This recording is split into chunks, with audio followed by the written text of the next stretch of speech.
एक राजा सुबह सुबह सैर करने के लिए महल से अकेला ही निकला। रास्ते में उसने देखा एक किसान पसीने में तर अपने खेत में काम कर रहा है। राजा ने उसके पास जाकर पूछा, भाई आप इतनी मेहनत करते हो, दिन में कितना कमा लेते हो?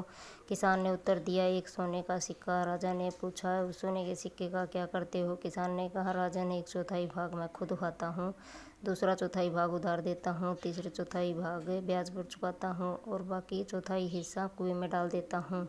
किसान की बात राजा की समझ में न आई। वह बोला, भाई पहेली मत बुझाओ, साफ साफ बताओ। किसान ने मंद मंद मुस्कुरा कर कहा, महाराज बात तो साफ है, पहले चौथाई भाग में से ये अपना और अपने औरत का पेट पालता हूँ, दूसरी चौथाई हिस्से में अपने बाल बच्चों को खिलाता हूँ क्योंकि बुढ़ापे में वे हमें पालने वाले हैं, तीसरे चौथाई भाग में से मैं अपने बूढ़े माँ बाप को खिलाता हूँ क्योंकि उन्होंने मुझे पाल पोस कर बड़ा किया है, इसलिए मैं उनका ऋणी हूँ, इस प्रकार उनका ब्याज चुकाता हूँ। बाकी चौथाई हिस्से को मैं दान पुण्य में लगा देता हूँ जिससे मौत के बाद परलोक सुधर जाए।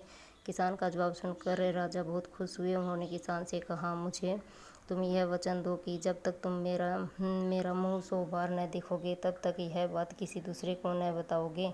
किसान ने राजा को वैसा ही वचन दे दिया। दूसरे दिन राजा का दरबार लगा और राजा ने दरबारियों के सामने यह सवाल रखा कि पूछा, आप लोगों मेरा सवाल ध्यान से सुनिए और इसका जवाब सही दिए। जो इसका सही जवाब देगा उसे 100 सोने के सिक्के इनाम में दिए जाएंगे। अब सुन लीजिए मेरा सवाल। हमारे राज्य में एक किसान है, वह रोज एक सोने का सिक्का कमाता है, उसका एक चौथाई भाग वह खुद खाता है, दूसरा चौथाई भाग उधार देता है, तीसरा चौथाई भाग वह ब्याज चुकाता है और बाकी चौथाई हिस्सा कुएं में डाल देता है। इसका मतलब क्या है? सभी दरबारी राजा का यह सवाल सुनकर मौन रह गए क्योंकि कोई जवाब न दे पाया। राजा ने सभी दरबारियों को यह पहेली समझाने के लिए 2 दिन की मुहलत दी और राजा एक बड़ा मंत्री ही समझदार था। उसने सोचा कि आज सुबह राजा टहलने के लिए राजधानी से बाहर गए हैं तो वहाँ पर राजा की मुलाकात किसी किसान से हुई होगी। यह सोचकर वह मंत्री दूसरे दिन सवेरे टहलते हुए राजधानी के बाहर चला गया। वहाँ पर नदी के किनारे खेत में किसान हल जोत रहा था। मंत्री ने उस किसान के पास जाकर उस सवाल का जवाब पूछा। किसान ने कहा, मैंने राजा को वचन दिया है, जब तक मैं राजा का मुँह 100 बार न देखूंगा तब तक मैं इस सवाल का जवाब किसी को न बताऊंगा, इसलिए मुझे माफ़ कीजिए, मैं इसका जवाब आपको नहीं दे सकता। मंत्री बड़ा ही बुद्धिमान था, वह किसान की बात समझ गया। उसने उसी वक्त अपनी थैली में से 100 सोने के सिक्के निकालकर किसान को दिए। हर एक सिक्के पर राजा का चित्र था।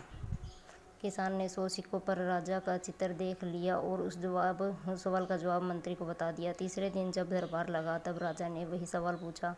मंत्री ने उठकर उसका सही जवाब कह सुनाया। राजा समझ गए कि उसे किसान ने मंत्री को अब उनके सवाल का जवाब बता दिया है। राजा गुस्से में आ गए। उन्होंने उस किसान को बुलाकर पूछा, तुमने अपने वचन का पालन पोषण क्यों नहीं किया? किसान ने हाथ जोड़कर कहा, महाराज, मैंने आपको अपने वचन का पालन किया है। यह उत्तर देने से पहले मैंने 100 बार आपका चेहरा देख लिया। ये लीजिए आपके चेहरे वाले 100 सोने के सिक्के, इन पर मैंने आपका चेहरा 100 बार देख लिया है, तभी तो जवाब बता दिया।